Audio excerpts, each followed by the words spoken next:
Quem tem que escolher tem que sofrer. E quem passou por essa vida sem ter angústia, não viveu, simplesmente passou.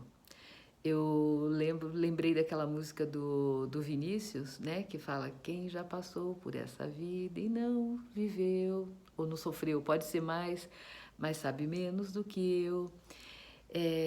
Eu fico pensando que a gente, como terapeuta, a gente é chamado para dar conta daquilo que é a ansiedade emocional, a ansiedade, ou melhor, a ansiedade emocional, a solidão emocional, mas tem uma ansiedade, a ansiedade existencial, a ansiedade ou essa solidão existencial. Gente, nenhum terapeuta vai dar conta. Isso é próprio da nossa existência.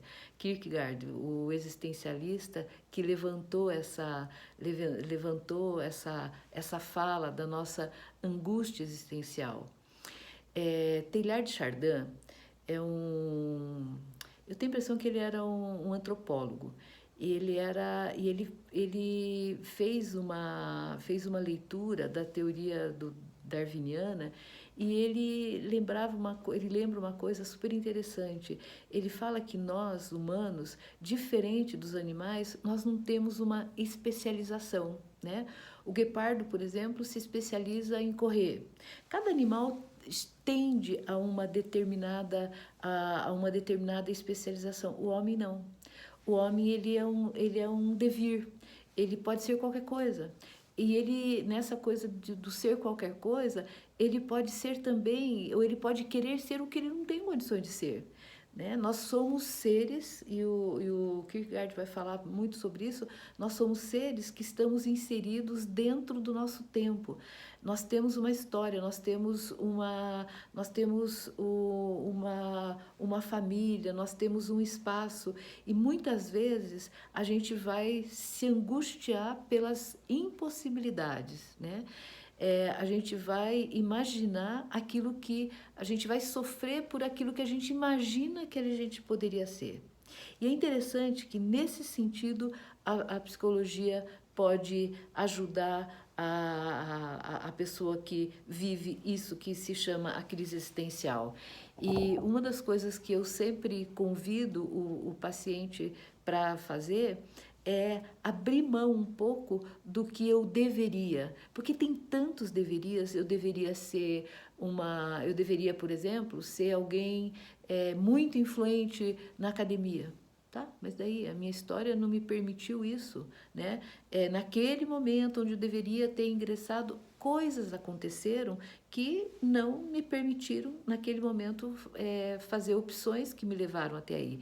Então, lidar com isso que a angústia, né, existencial, que é própria de todo ser humano, vai utilizar como narrativa, né? Existe essa angústia existencial. A gente não tem como fugir de coisas que estão aí o tempo inteiro nos ameaçando. Quem imaginou que a gente ia viver uma pandemia?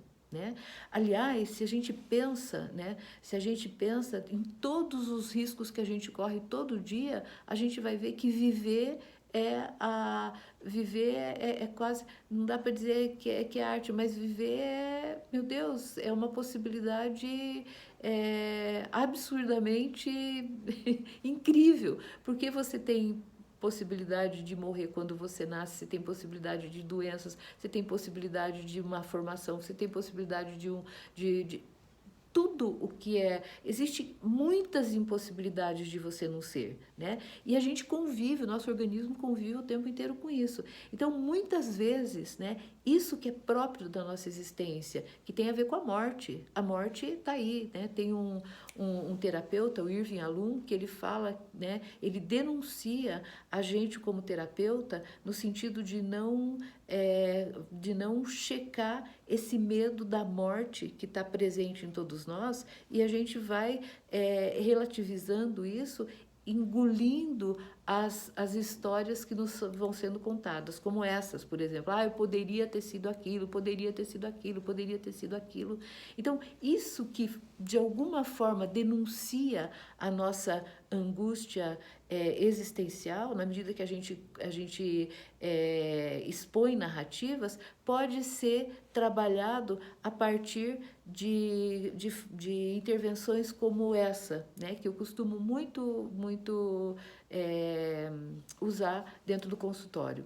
Levando-se em conta que, né, porque muitas vezes a nossa angústia existencial é expressada por essa narrativa que diz: mas eu poderia ter feito isso, eu poderia ter feito aquilo, eu poderia ter feito aquilo. Não, a gente não dá para a gente usar uma frase tão curta do eu deveria. Aliás, deveria é futuro do passado, é futuro do que não foi. A gente é chamado em gestalterapia a ficar com o presente, com o que é possível, né? Então, e daí o convite para essa intervenção que eu estou propondo é: levando-se em conta que você tinha que trabalhar 2 períodos, né, para poder sobreviver, levando-se em conta que você veio de uma família praticamente analfabeta, levando-se em conta que ninguém te olhou para você e disse: nossa, você poderia chegar até lá, levando-se em conta que você tinha 2 horas de tempo para poder